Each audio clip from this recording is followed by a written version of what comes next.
Non homogeneous linear differential equation with constant কোএফিসিয়েন্টের part 3 আমরা part 1 এবং পার্ট 2 করেছি। পার্ট 3 হচ্ছে পার্ট 1 এবং পার্ট 3 এর সমন্বয়।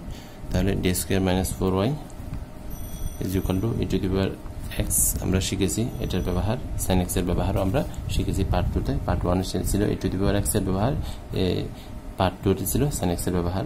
তাহলে প্রথমে আমরা কমপ্লিমেন্টারি ফাংশনের জন্য ফর কমপ্লিমেন্টারি ফাংশন সম্পূরক ফাংশনের জন্য আমরা এটা সমান কি ধরব, এটা সমান আমরা 0 ধরব, ইজ ইকুয়াল টু 0। এটাকে 1 নাম্বার দিলাম, এটাকে দিলাম 2 নাম্বার। এখন আমরা y is equal to e to the power mx be the trial solution, অর্থাৎ 2 এর সম্ভাব্য সমাধান হবে। Trial solution is trial solution হবে y is equal to e to the power mx হচ্ছে 2 এর সম্ভাব্য সমাধান। এখন অক্সিলারি ইকুয়েশন হবে সহায়ক সমীকরণ কার, এটা 2 এর অক্সিলারি ইকুয়েশন হবে m square minus 4 into y is equal two 0। এখন আমরা মান বসাই, y এর মান m square minus 4 E two the power mx is equal two 0। তাহলে এখান থেকে আমরা কি পাই, m প্লাস 2 m মাইনাস, অর্থাৎ এটাকে 2 স্কয়ার লিখলে a square minus b square সূত্র আমরা অ্যাপ্লাই করতে পারি 0। তাহলে m এর মান কয়টা পাই, m এর মান পাই আমরা একটা 2 আর একটা -2, একটা 2 আর একটা -2।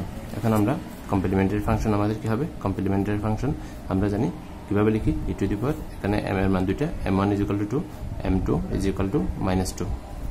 তাহলে e to the power m1x plus b e to the power -x e to the power e to the power m2x, এটা হচ্ছে আমাদের কমপ্লিমেন্টারি ফাংশন। তাহলে সুতরাং কমপ্লিমেন্টারি ফাংশন কি হবে, আমাদের কমপ্লিমেন্টারি ফাংশন হবে এখানে মান বসাই আমরা e to the power 2x plus b e to the power -2x। এখন আমরা ফর পার্টিকুলার সলিউশন নির্দিষ্ট সমাধানের জন্য কার এক নম্বরের পার্টিকুলার সলিউশন। এখন আমরা সম্পূরক ফাংশনটা বের করেছি কার, একের।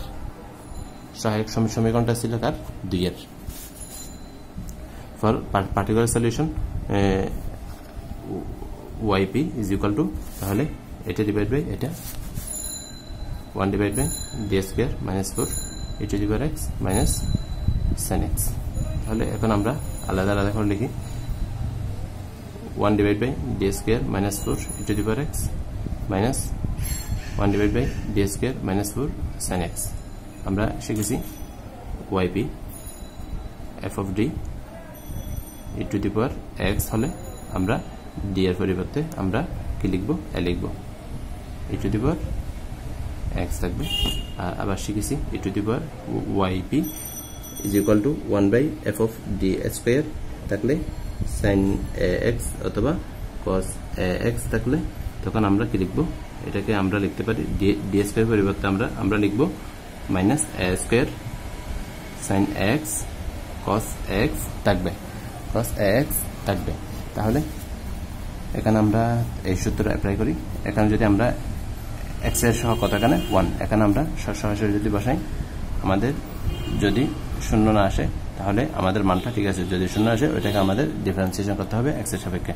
তাহলে e to the power x দিয়ে দিলাম মাইনাস, এখানে আমরা কি দিব, x এর সহ কত 1, তাহলে d স্কয়ার পরিবর্তে আমরা কি দিব, -1 স্কয়ার মাইনাস 4 1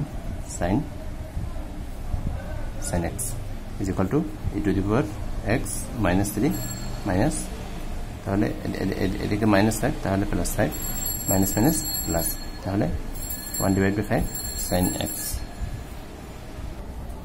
দেন আমাদের এখন general solution y is equal to yc plus yp is equal to yc এর মান কত, আমাদের yc এর মান this is yc, this is yp। তাহলে আমরা এখানে বসাই দিই e to the power 2x plus b e to the power minus 2x e to the power x minus 3 plus sin x divided by 5, এটাই আমাদের general solution.